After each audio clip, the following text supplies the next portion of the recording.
Hi, it's time for another verb of the day. Today's verb is mean. Let's take a moment and review some of the definitions or ways that we can use this verb. The first way you may encounter this verb is to signify, intend to convey, to indicate, or refer to.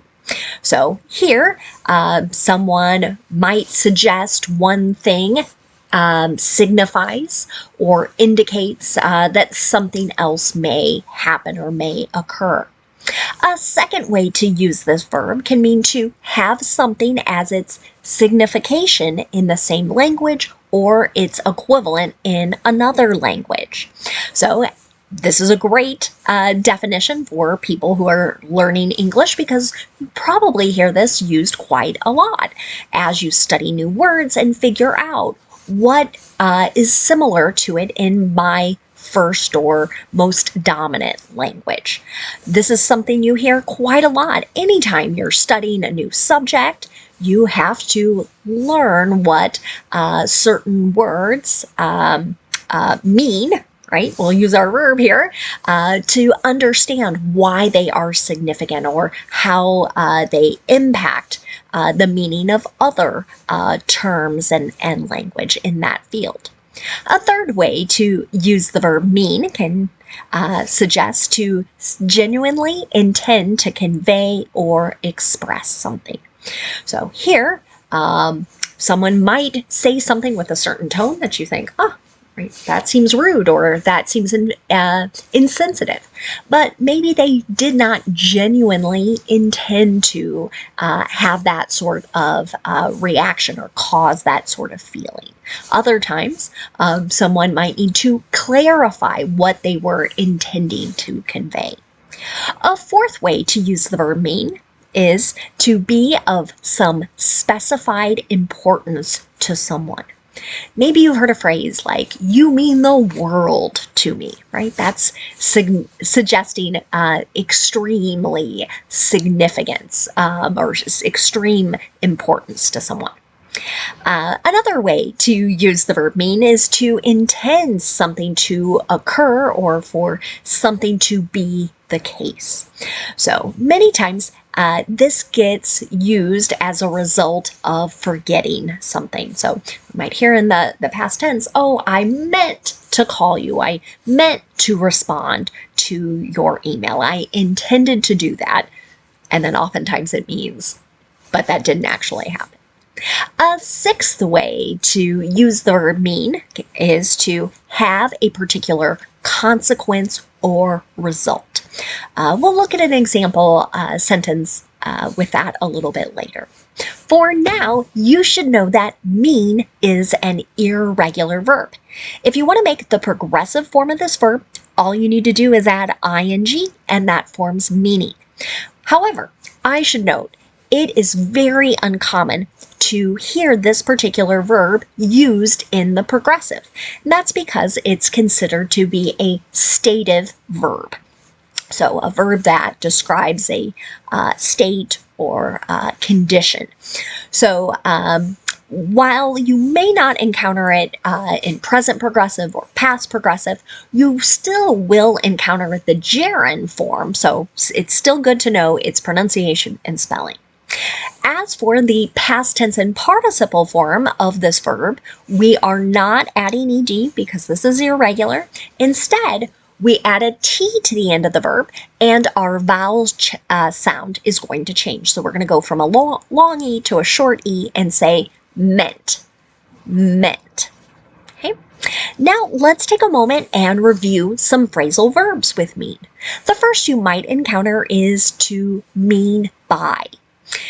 The meaning here is to have some hidden or ulterior meaning, judgment, or intention behind one's words or actions. Again, we might hear this used in a negative way or in a negative sentence structure. An example of this, I didn't mean anything by it. So here someone is saying, I didn't have a hidden meaning, a hidden judgment, or I wasn't trying to maybe be another way you might hear this kind of passive aggressive with something. Another phrasal verb you might encounter is to mean for. This can be used in two different ways. The first is to intend for something to be received, heard, or understood by a particular person. An example of this was, the note was meant for me. I was the person it was intended for. Okay. A second way to use mean for can mean to have or be of importance, significance, or worth to someone. An example of how you might hear this used. This donation means so much for the community we serve. This might be a fundraising professional who works for a nonprofit and is trying to convey just how significant or how important a particular gift is. Now let's move on and do a little verb tense practice. Today we'll review the simple past tense and the simple present. Let's start with the simple past tense. We use this verb tense to talk about completed actions that occurred at a known point in the past. Now, not every sentence in the simple past tense has a time signal because that can be implied as part of a longer conversation or longer passage. The nice thing about making sentences in the simple past tense is that we will use the same structure no matter what our subject is. So in the affirmative or in positive sentences, we'll start with our subject and then we'll use that irregular form of our verb. An example of this might be, we meant to call him back sooner. So that's that I intended to do this. I was thinking about it or I planned. And again, it tends to suggest it didn't actually happen as soon as this person may have intended. Now, if you want to make a negative simple past tense sentence, again, start with your subject, use did not, and then the base verb. You could also use the contraction didn't, and then the base verb. Another example. I didn't mean to scare anyone. So here someone is suggesting not my intention.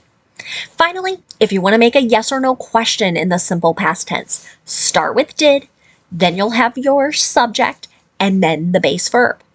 Notice we're not using that irregular form of the verb in either the negative or our yes or no questions. We're only doing that in the affirmative.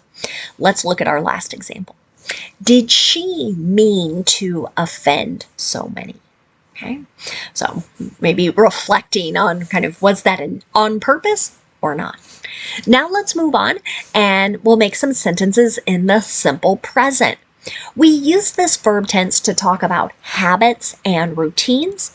We also use it to discuss facts. And the simple present is a verb tense where we need to pay attention to our subject.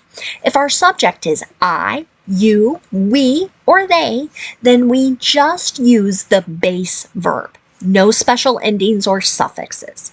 However, if our subject is he, she, or it, then we add an S to the end of the verb in the affirmative only.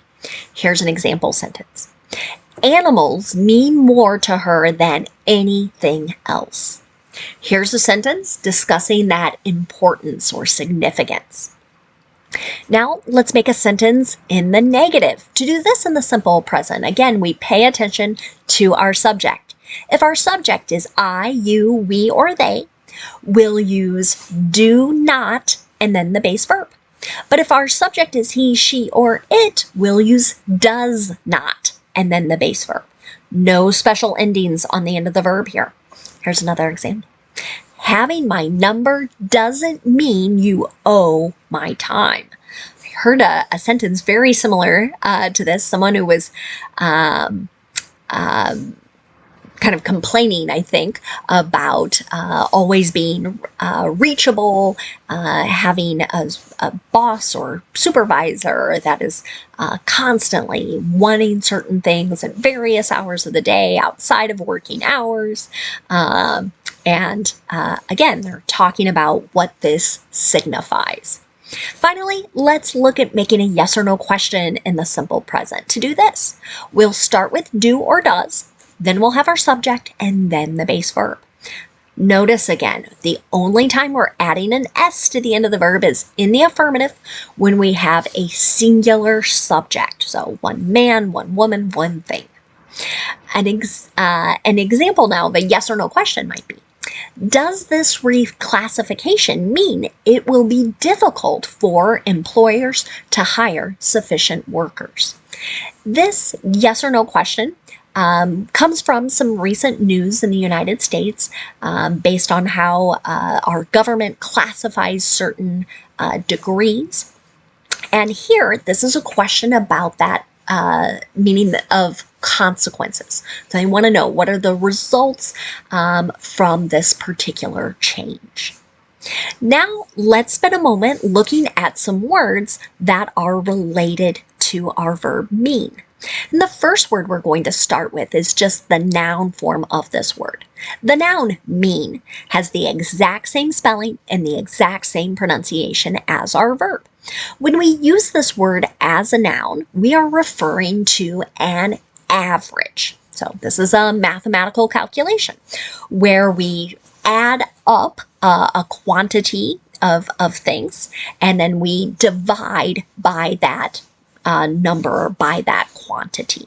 So the definition says there, the value obtained by dividing the sum means addition, of several quantities by their number. So an example of this in a sentence might be, the mean is 15 students per class. Now, it doesn't suggest that all students have 15. Maybe one has 13, one has 17, one has 15, right? If we added all of those things up and then divided by 3 as our classes, we would find the average is 15. Now, this word mean can also be used as an adjective, and it can have a number of different meanings here. So the first way to use this adjective is to refer to or describe something or someone as being unkind, spiteful, or unfair. An example of this might be, that was a mean response. So the word someone chosen here sounded unkind. A second way to use this adjective is to refer to or describe something that is vicious or aggressive in behavior. An example of this might be careful over there. Those dogs are mean, right? So we're suggesting maybe they're aggressive, maybe they like to bite. A third way to use this adjective is going to sound very confusing, I'll admit. The third way this gets used is to describe something that is excellent or very skillful. So if someone said the following, she's a mean pastry chef, it likely is not, we're not suggesting she is unkind or vicious. We're saying she's amazing. She is awesome at baking a variety, probably, of desserts and treats and other things. Now, the fourth way we could use this adjective mean, this adjective is to describe an average of something. So an example here, the mean age of the participants is 25. That's another way of saying the average age is 25.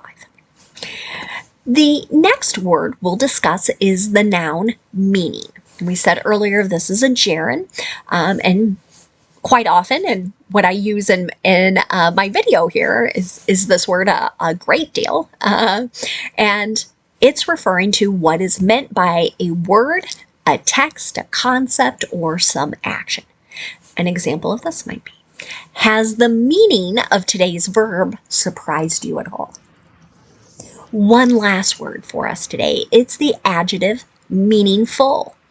This describes someone or something having serious, important, or useful qualities or purposes. An example of this might be, I am so grateful to have meaningful work. I love working with adult students in my everyday existence. I love making these videos and having people comment on things they are unclear about or things they want to learn more about. So thank you for making this such a meaningful experience. I really appreciate you watching, and I hope you have a great day.